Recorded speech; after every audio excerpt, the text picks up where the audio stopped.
strategy. We're not going to build our business around an Excel strategy. We're going to build it around what we want to accomplish with our business. And this is a mechanism that can help us. And I think as people cue in on that, these people that were marketing with AI are going to become less and less important. And it's what Nathan was talking about, what Jacob was talking about, with True trying to get at the data that we can't get at now and make it in a form where we can use it.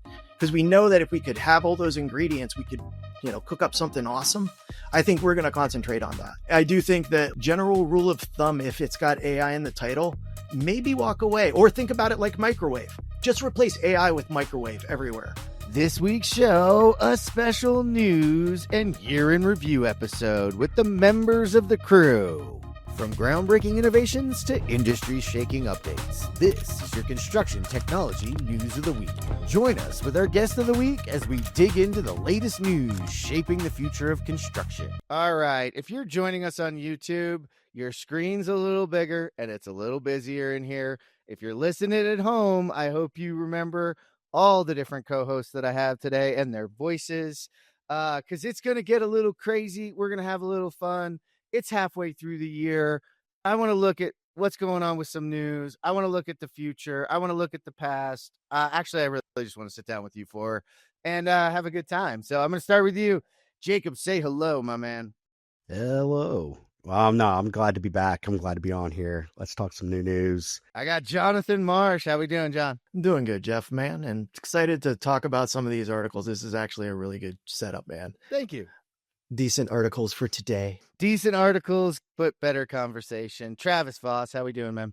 I'm good. It's kind of funny that you mentioned voices. I was thinking about it because I do listen to my podcasts at 1.5 speed. So my mind has to switch when I talk to you guys, whether if I'm talking to you guys, or listening to a podcast that you're on, my mind just kind of like, okay, that's the way he actually sounds. That's really funny. That is cool. And last, but certainly not least, Nathan Wood. How we doing, buddy?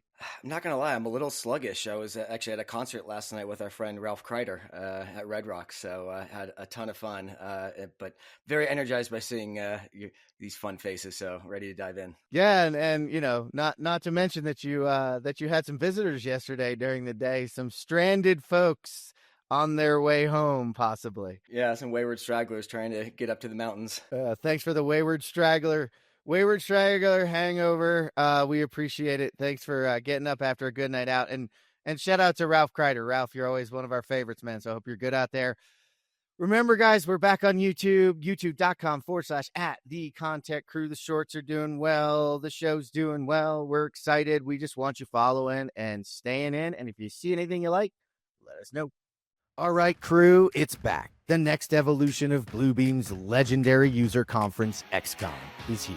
It's called Unbound, and it's coming to DC this fall, September 30th to October 2nd. You know the vibe. Expert insights from industry leaders, cutting-edge construction tech, Bluebeam training and certification, and unparalleled networking with your global peers. Unbound takes that legacy to the next level with new AI-powered workflows, global AEC connections. But don't worry, they kept the free Bluebeam certifications. Keynotes from my hero, Duncan Wardle, former head of innovation and creativity at Disney, and Apple's legendary co-founder, Steve Wozniak. Use our exclusive code, UNBOUNDTHECREW, for a discount, and join us as Bluebeam evolves and leads the digital construction movement. Register now at unbound.bluebeam.com, and we'll see you there. Use code UNBOUNDTHECREW. I think the best thing that is good is we finally are getting some people that have experience using neural networks, using large language models, and really understanding what indeterminate solutions look like. Like starting to understand that if we try to use this to give us really strict answers, we're going to fail. And so at the beginning, there were all these different models. When people said AI to me, I was thinking like all of these other models that exist. There's BERT architecture for this, and there's named entity recognition over there, and then there's sentiment analysis over here. They weren't talking about any of that, Jeff. They were talking about ChatGPT, maybe Claude, and like one or two other things. And so everything was focused on that. And I felt like, well, those have some real big limitations to them and what they can do for us from like a process standpoint, from a solution standpoint. And I'm going to say over the last 3 months, that conversation's starting to change. You start seeing a lot more people saying, hey, listen, I'm going to build my own model. I'm going to pre-train it offline, separate from everything else. And I'm going to make like something that's really focused on an area. And I'm going to give it sentiment analysis. I'm going to give it the tools that it needs to sort of be that agent. And I think as people, you hear about agents a lot, as people started to really dial in on what an agent was, I started to get happier, because it was like you had this LLMs, they're this one note solution. And now we have this orchestra of solutions to choose from, and we can build better products. So I've been really happy to see the experience level go up. I also think I was a little bit happy to see there's a system called RAGs. I'm really happy to kind of watch as that fails and burns at the things it's not good at. It's good at a ton of things, but it shouldn't be used for everything. And, we talk about how much we are generalists versus specific people. Like, this is taking a generalist neural network and throwing it at every problem. It's never going to get the fine details right, man? It's going to get close, but it ain't going to get there. So I've been really encouraged by that. I want to take you a step back. So, because you talk about this a lot, and it really focused me in on some things. Just give people a brief, what's the difference when you're talking about an indeterminate system? What do you mean by that, so they can kind of grasp it? So like a determinate system, when you give it a prompt, it gives you the exact answer every time. All right. And usually we think about this with math, like 2 + 2 = 4. If it equals anything else, we say it's wrong. Right. But if I ask you how your day is, it's a little less determinate what the answer is going to be. And it's actually going to shift every time I ask you. And your answer that is generally good can be stated in 30 different ways. So like what happens is the sort of straight logical connection between the question you ask and the answer you're given isn't consistent. So if you want consistent, accurate answers, you can't ask this. It's like asking people to do math that just like we'd rather ask a calculator to do math. Yeah. And it's the difference between common programs that are determinate, right? You're always going to put A and B and get C. You're always going to put 1 + 2 = 3. You're always going to get that consistent outcome, and that's what you need. And for so much of our work, that's what we need. But yet we keep trying to throw this indeterminate system at them. So I wanted you to do that, because that's something, as you're listening to us today out there, I want you to be using these things that you're hearing to look forward, because I do think we're at this tipping point for a lot of the reasons that Jonathan said. Travis, I want to bring it to you for a second, because when we were talking, you brought up a little bit about how this is affecting sort of construction itself right now. And we were talking about Meta. Obviously, a lot of these LLMs and these engines and whatnot, they need a lot of compute. They generate a lot of heat. And as we're releasing new models, they're taking more and more data. And even though data is really, electronic bits and bytes, it takes up a lot of space. And if they're going to continue to roll things out quickly, Meta is starting to build some of these data centers in tents just to get them up and running as fast as they can, kind of hinting at something that we'll talk about later. There's a lot of people that are working on ways to streamline the process of getting a building off the ground, whether it's, financing, permitting, and then shovels in the dirt, so this whole speed to market. And I think that it's, we were talking before the show, it really is important, because I think, earlier mindsets were just you have X dollars to complete a project. And I think that a lot of the mindset is starting to turn, and we're starting to see it in our work. And we've talked about this before too, where a lot of the smart builders and owners are like, I kind of don't care what it costs anymore. I need it fast, or if not fast, at least on time, because I don't start making money until that project is done. So I'm not saying that price isn't a factor at all anymore, but it's definitely changing the paradigm. Yeah, that speed is really, really key, and they're trying to grow really, really fast and look at new ways. I don't know about this whole hurricane-proof tent system over. I mean, I read it. I'm like, hurricane-proof. That's like waterproof, right? That's not water resistant. Well, I mean, as somebody that spent time overseas in the military, I'm like, something always gets in a tent. Something always gets in a tent. Yeah, but it does go to the arms race that's existing and we're seeing in construction. And I think that's interesting that you brought that up because, I know that financial world is interesting right now. And again, that's a kind of a preview to where we'll go down the road here. But I think we're really seeing the value of time far exceed. It's always challenged it, but I think it's far exceeding now the cost of money and goods. And it's the determining thing. And I want to, I'll throw another wrinkle in our wandering, vibing conversation here is one of the things that we're seeing from the association end is, and it's probably, it doesn't just in the, the trades, but, if you have, let's say you have a Meta facility going up here and they're getting rolling, and then you're going to put up a Tesla facility here, right? All of a sudden Tesla is paying premiums, they're paying per diems, they're paying extra. And all of a sudden Meta, job workforce shrinks down because everybody just goes over. I mean, it's the labor thing, right? It's the speed, but then you think you got things kicked off, you think you've got your labor figured out, and then the next mega project kind of comes in the area, and then all of a sudden you're like, crap, there, and it's the money thing again, because it's the speed. Well, and I want to hit that with it's the shifting workforce where they are, right? Like a lot of where these facilities are going in is where power is currently affordable, maybe not as available as we'd like, but currently affordable. Or at least more affordable than somewhere along that East Coast corridor, Northeast, middle. So that's not, but there's workers there, but not there. So, man, and you're robbing Peter to pay Paul. And that's why we've been telling the industry forever that we've got to focus on the top of funnel problem that we have and fill the trades with more and more.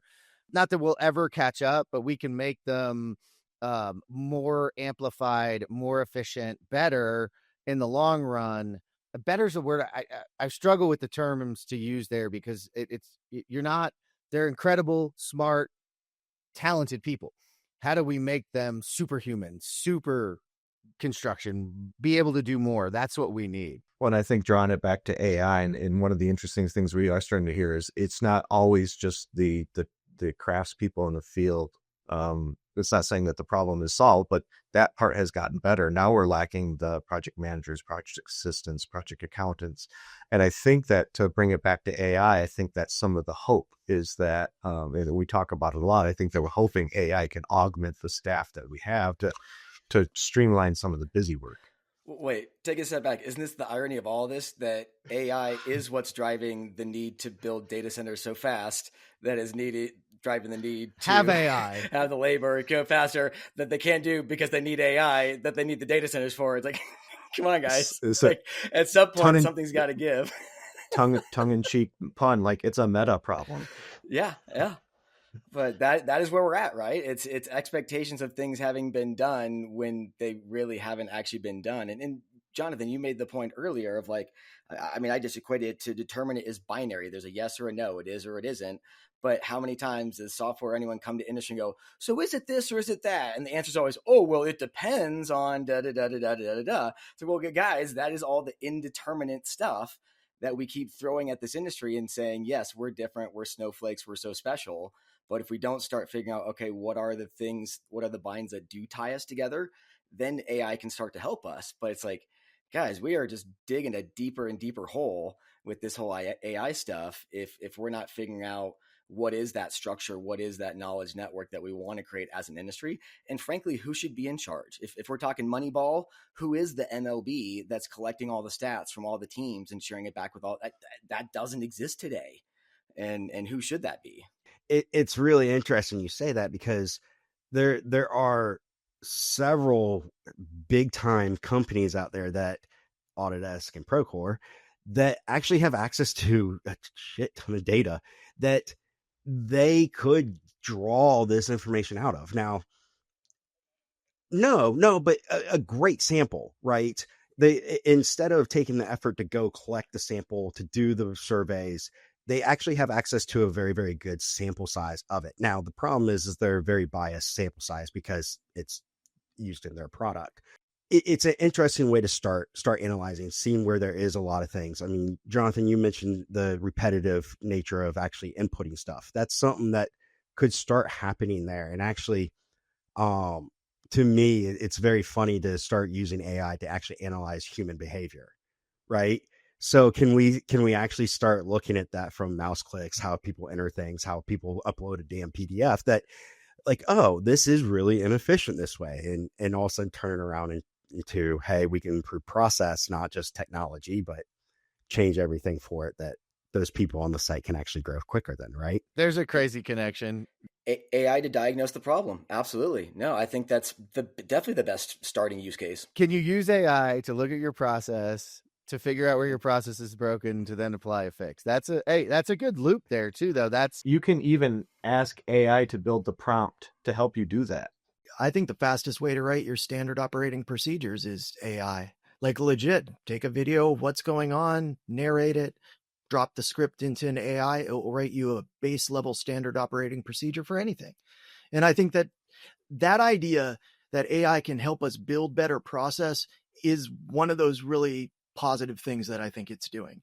Like I think it does a really bad job at finishing anything, but boy, it gets you from a process standpoint, definitely gets you far enough down the road that it isn't intimidating anymore.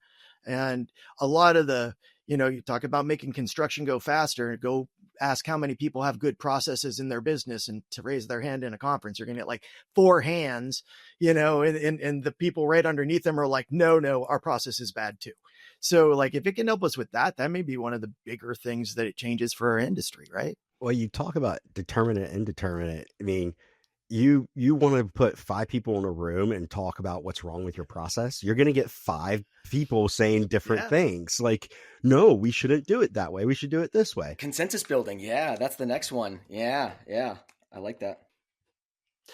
The question though goes immediately, is consensus a good way to make decisions?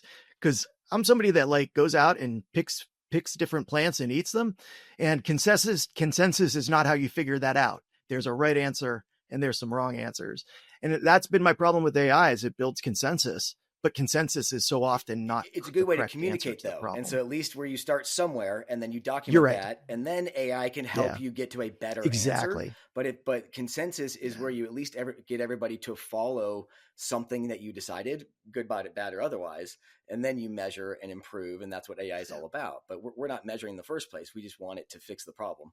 Absolutely. The fact that it will create action. So it actually allows you to move forward in some space, because before, and this businesses do this all the time, they sit there and talk about their problems, but they never move forward in fixing them because they can never determine which ones are really problems that they want to solve. So they will sit there and talk about it for years. They never make decisions, but that's also the fact that we do the process incorrectly in some ways. And that's, to go to what we did, Nathan, at the AEC Integration Summit, right? It's like, stop brainstorming and start try-storming, like start actually trying to fix things. So that is a cool one. I want to say too, though, as we look to the forward into the rest of the half of the year, we're already starting to see the signs of things blowing up. Builder AI, if you hadn't heard, owes money to corporate spies and defamation lawyers, and they own money to a lot of people. Turns out they were full of it, and really a shell of who they were supposed to be. And we could go down the rabbit hole and analyze it. It's really not worth it. What I think it is that we're always looking for the canary in the coal mine. I think we're going to start to see a lot of these, like we were joking beforehand. If you have AI in your title or in the name of your company, maybe think about, what are we thinking about? What are we looking for? Because I don't think this is the end of it. And I have to throw this in because this came through a thread of our friends, vibe coding, and Replit CEO apologizing for its AI agent wiped out its company code base in a test run, and then they lied about it.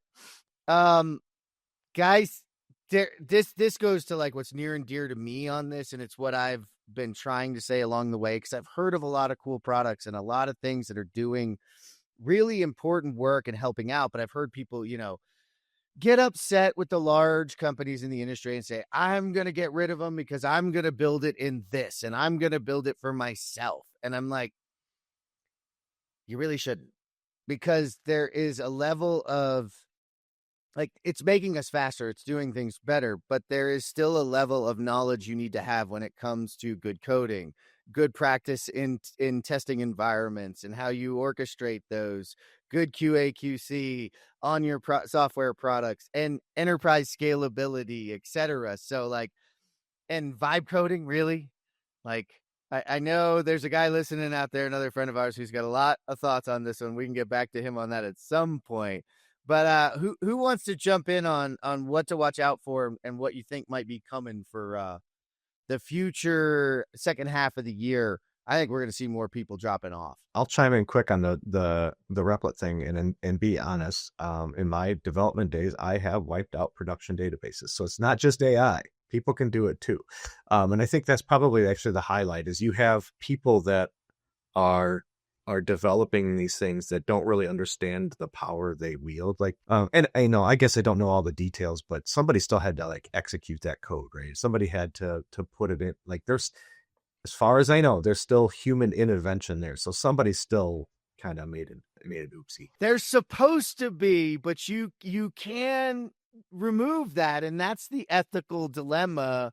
To tie it back to other episodes, we had Usman Shuja on from Bluebeam, my company, and he talked about the ethics. When you take that human decision point out, that's a real important part to look, because like you said, somebody had to say like, yeah, push it. Why not? We skipped everything else. But as far as the future, I do kind of agree with you. And it kind of goes back to the AI intents and whatever. Like, I think that we're probably quickly approaching the point where the effort to train these models is the large models, right, is just getting so daunting that I think you're going to start to slow down there. And I do think that I don't want to call them fly by night, but some of these other companies that are kind of spin up and piggybacking off of that, I do think that you're going to start to see that they're maybe a little more hollow than first glance. And then what you're going to see, and this is where I would agree with Jonathan, is you're going to be like people that are like, oh, there really is something useful here, but it has to be done this way. And I think that you're going to start to see some more of those products creep up or mature. Yeah, Nathan, I'm interested because you're our in the middle guy here. What are you looking at? I mean, when it comes to AI within the realm of AI, we're still there. Just making sure. Okay, yeah, I think the overpromise that I'm concerned about is this. When it comes back to, of course, interoperability and connecting data and creating dashboards, whatever.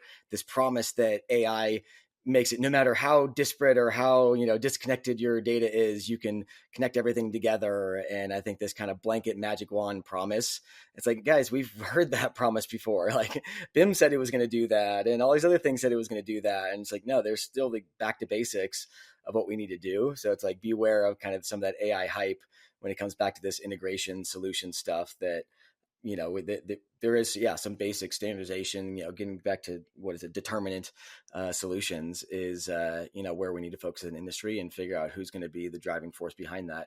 And that really is, I think, a coalition of member associations and organizations that care about the value of sharing more than necessarily software. Like, software will play along, but there's too much stuff in there for them to want to share or be able to do that. I think the member orgs can really help push that button to get them to share in a way that they're comfortable and kind of probably want to do anyway. I'll challenge. I'd like it to see maybe make it be higher education in some respect, because with the associations, but with higher education, just because even the associations that are awesome, they still serve a master of their association. That's why I said a coalition of them. But yeah. And it's true. Higher ed could be a great way to bring them. That's a good point. But you bring the associations and then you introduce the higher education, because actually I don't trust higher ed on their own either, because they have a WIFM too. So it's like a balancing act. Jacob, I'm interested, before I wrap her with Jonathan there, because I want to get his thoughts on the end there. What are your thoughts looking forward to, especially with, you're talking about the downstream effect and you're in facilities. And so you're not just looking at these hyperscalers that are going up. There's also the advanced manufacturing that we're fighting with. There's the expansion of the grid that we have to look at. A lot of this is pushing the envelope.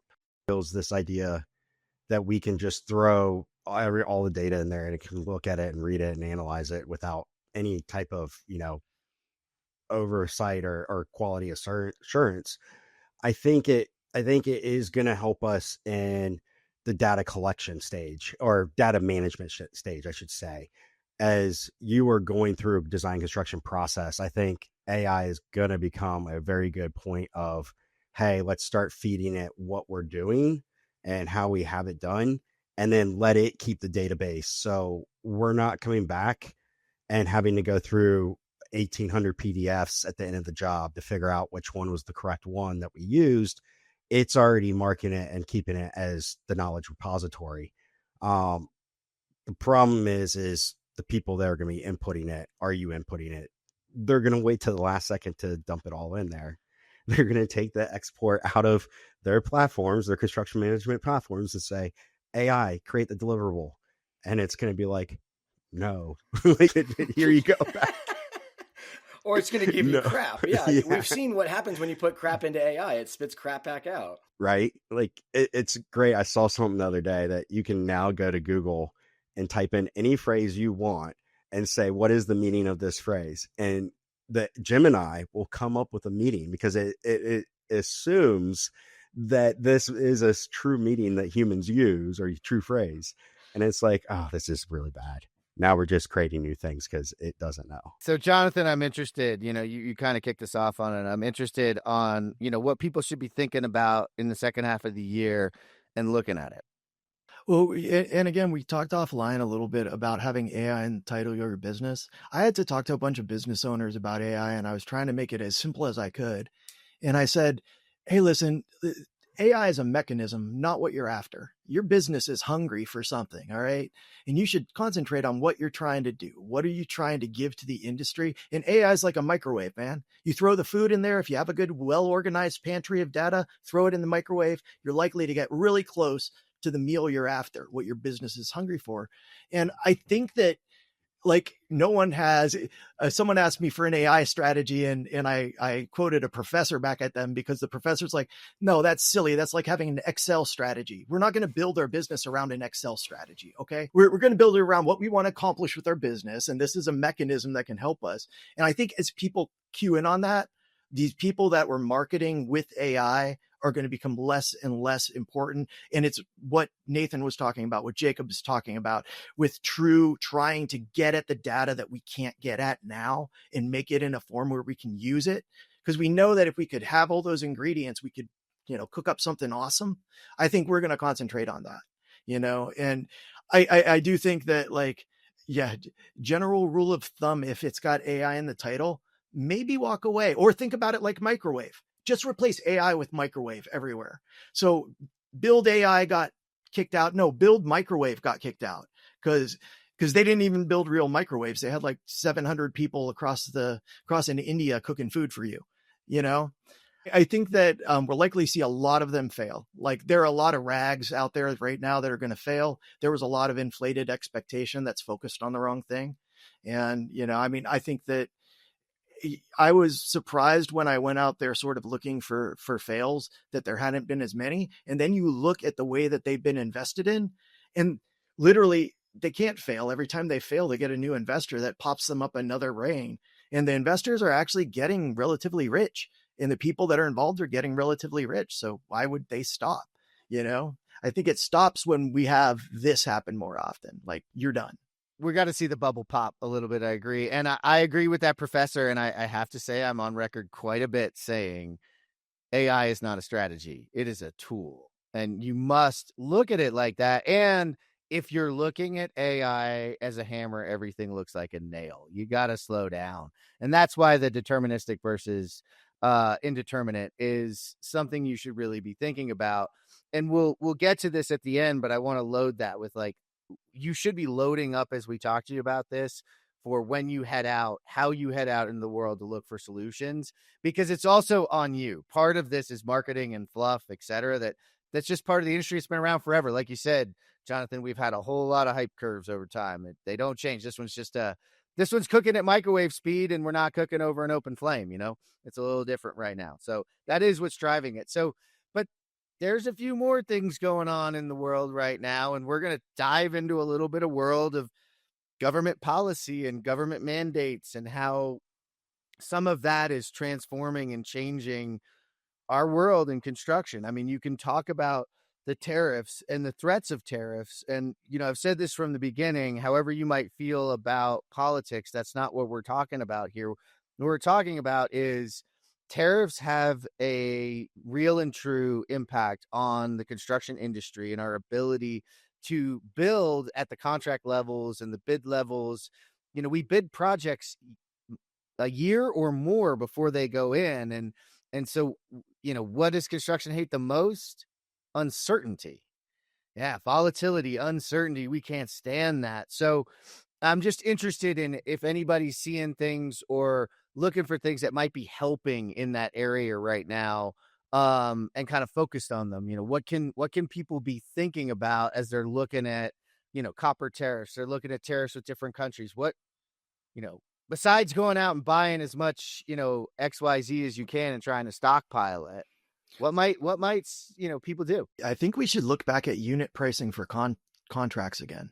Like there's some pricing models that are meant for a volatile environment, and we were messing around with them, but then the environment got really nice for construction. And we're like, no, it's cool. It's a sunny day. We don't need an umbrella, And so I think maybe looking back at that, I'm working with a couple different people on their labor numbers, and I keep staring at it as I'm doing it and going, are we estimating for the wrong paradigm? Like, do we need to be estimating around volatility? Because all these contractors going out, they're starting maintenance because maintenance is, reoccurring income, is very predictable. It's all that. It's like, there are some ways in which we could make contracting more like that. It hasn't been, because there's always been a big upside and a big downside.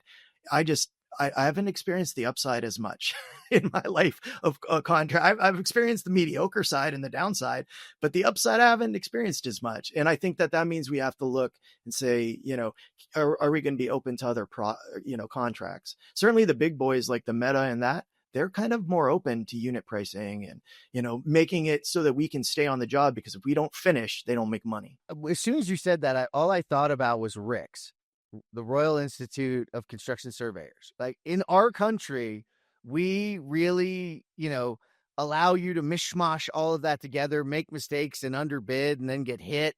Like if I'm understanding this correctly, as I've learned over time, like in Europe, in a lot of cases, they do the quantity surveying is done by an independent organization. So that in and of itself separates some of the volatility from the process itself and puts the blame where it should be blamed. Well, it creates a different competitive advantage because, again, I learned because Middle East, it's all British Commonwealth countries. So they all use the BOQ model, and it's all about earned value reporting at the end of the month of what you can prove that you got done.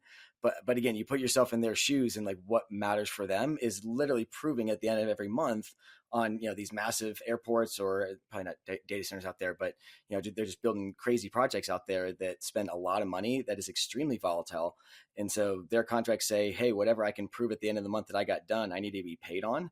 And so it's really important for them to be able to prove through data what they got done and what that is worth, to the point where even within a concrete pour, you have to literally estimate and agree ahead of time that 20% of that pour's value, if it's a slab pour, is the rebar, and 40% of it is setting up the formwork. And, once you've gotten through all these steps, then you get to your 100%, because there's really no other way to equate a value other than just a percentage of effort.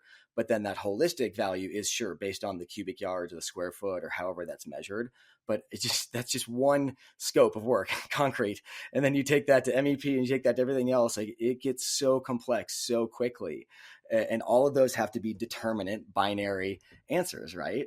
And my whole thing is, we just need to be talking earlier and setting all of this stuff up. And we don't build enough time to ask and answer all those questions that if we did inside of BIM, inside of whatever, we could solve all this stuff. But it's going to take time and a lot of decisions, a lot of consensus, and a lot of wrong decisions to then have AI help us learn and get to the best decision. The whole pre-con phase is something that, contractors have fought for more and more and more and more. And then also come in and say, yeah, but we should actually do BIM and pre-con.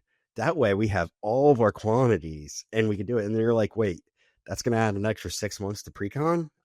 We're just going to build a tent. We're good. Thank you. Not to mention, they don't really know how to build things to be buildable. So like, you're getting quantities that are not buildable structures. I think that's kind of scary. Like I remember as an engineer moving over to the VDC side and going, holy cow, we don't know how to design buildings. We know the systems. We design systems really well. But when we say design a building, that's a different thing. The big problem right now, though, is there's a bubble being created of, all right, so tariffs might have an effect, might not have an effect. We know they're going to have an effect. It's still so busy out there that we're just taking the risk on. Now I can't say it's the contractors and the trades are taking the risk on and just saying, yes, we'll do it. That's fine. And not really understanding exactly what's going to happen. It's at some point it's going to pop and there's going to just be a lot of people sitting around with, all this work, but they're not going to be able to do it anymore. And they can't afford to go get the material. But why do they say yes in the first place? Like that, at that point of them saying yes was the opportunity for them to potentially, I don't know. I keep pushing back on that. And I know I want to hear the other side of it, but I feel because it's gonna, to me, my thought process on it is it's gonna pop at some point. If it does, let me get as much work as possible right now that I can keep going. And if it pops, then, we deal with it then, which is not great, right? You're just taking on more risk in hopes that you don't fall apart later. But and to tell you the truth, the big bill, the energy efficient commercial buildings deduction. So you now have till June 30th of 2026 to get your construction started to still get those, that refund. That means it's going to push even more, right? That before it was supposed to be through the end of 2027 or something. Now you've just compacted it. So now everybody going after these incentives are going to push harder, and people are going to say yes even more because the work's there. Somebody's got to do it. We're in the business of managing risk, but we don't actually going to manage this risk because we just want to keep working. Yep. And they're going to do less planning because there's less time to plan. Yeah. I think the problem, Nathan, with the saying no is oftentimes these contractors don't have another job to move back to. And more with the roll-ups, it's just not possible. And again, I don't know who their competition is or what the landscape is like, but can we sneak in contract terms? Can we be more strategic about negotiations when saying yes, so that when these gotchas come up, you're more protected? I think it's more nuanced than that, but I don't know. I've heard some rumblings of the certain types of owners that are being more and more open to that because they are kind of understanding, like, electrical contractor A fails, my building doesn't get done. So I have a vested interest in making sure that they can stay afloat. And that, in the older days, that was you're proving your bonding, you're proving your whatever. And then I think that to Nathan's point about saying no, is a lot of these big national contractors are just starting to bond everything and like, okay, we'll figure it out later. But you are starting to see some trends where some of these, and again, it's at the owners. I don't think it's quite at the GC level, but they're trying to find ways to make sure that these folks stay afloat. So kind of some of the trends I'm seeing in. Yeah, and a lot I'm seeing, I think it's a game of construction chicken, right? Just like you're talking about, like we who's going to take on the risk and who's going to wait for that bubble to pop, and we'll figure it out then, Jacob. It's like, well, I have the cards because if I don't do your work, you don't open. Well, I have the cards if you've done the work and I haven't paid you. It's a game of chicken in some respects, and some folks are willing to play it. I'm not saying it's the right thing. I think it'd be better if they stop playing chicken. I'm thinking further upstream, though. I'm thinking before you've even been awarded the job. But again, I don't know what the competitive landscape is. I don't know if there's much, Well, there's a couple other things that popped in my mind too. Is we always say the money is where the risk is, and there's certain contractors out there that they take those jobs because they know for whatever reason their organization is just really good at that. Like, you give me your riskiest, shittiest job and I'm going to kill it. I don't know why. I got the right environment, the right people, whatever that is. I just lost my train of thought. What was the second thing that popped in my head about that? So they're going to play the risk. They're going to balance, and they're going to think, hey, I end up being really, really good at this, and I end up on the winning end. Now, I'm with you, Nathan. I think the better way would be to sit down early and decide in contractual terms and in the relationship, like, this is how we're going to handle these things, and we'll figure out how to split what we're doing along the way and make sure it keeps getting done. But we like lawyers still. My other thought was that part of the reason that people fear saying no is it's not so much saying no to the specific job, but their fear is if I say no to GCA right now, they're not going to put me on the bid list for the next one. Thank you for tuning in today to geek out for the construction technology news of the quarter, the year, whatever you want to call it. with the crew. To read all our news stories, to learn more about our guests, and to listen to this show, visit thecontechcrew.com. This is the ConTech Crew signing out. Until next time, enjoy the ride and geek out.